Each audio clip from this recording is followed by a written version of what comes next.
Compound sentences, যৌগিক বাক্য। এখন কম্পাউন্ড বা যৌগিক বাক্য কাকে বলে? দুটো ইন্ডিপেন্ডেন্ট সেন্টেন্সটাকে যখন এক করে দেয়া হয় তখন তাকে আমরা কম্পাউন্ড সেন্টেন্স বলি। এখন ইন্ডিপেন্ডেন্ট সেন্টেন্সটা কি? ইন্ডিপেন্ডেন্ট মানে দুটো সেন্টেন্সই নিজের নিজের ভাব বা অর্থ প্রকাশ করতে পারে। এরকম সেন্টেন্সকে যদি আমরা এক করে দিই তখন তাকে কম্পাউন্ড সেন্টেন্স বলে। এবং অ্যাড করার জন্য বা যোগ করার জন্য যে কনজাংশন ওয়ার্ডটা ইউজ করি তাকে বলা হয় কোঅর্ডিনেটিং কনজাংশন, অর্থাৎ জোড়া লাগানো কনজাংশন। যে আমরা জোড়া লাগাই বলে তাকে বলা হয় জোড়া লাগানো conjunction. For example, I am a teacher and my wife is a journalist.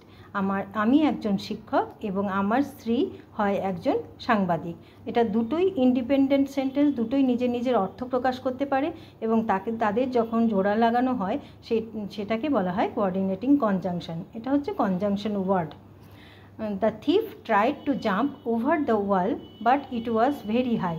চোরটি দেওয়ালটা লাফাতে চেষ্টা করেছিল, বাট দেওয়ালটি, অর্থাৎ বারবার ওয়াল না বলে এটাকে ইট বলা হয়েছে, ইট ওয়াজ ভেরি হাই, দেওয়ালটি খুব উঁচু ছিল।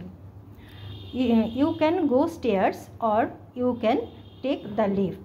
তুমি সিঁড়ি দিয়ে যেতে পারো অথবা তুমি লিফট নিতে পারো। It could rain today so I took the umbrella.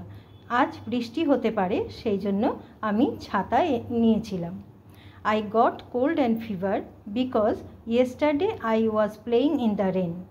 আমার সর্দি এবং জ্বর হয়েছে কারণ গতকাল আমি বৃষ্টির মধ্যে খেলছিলাম।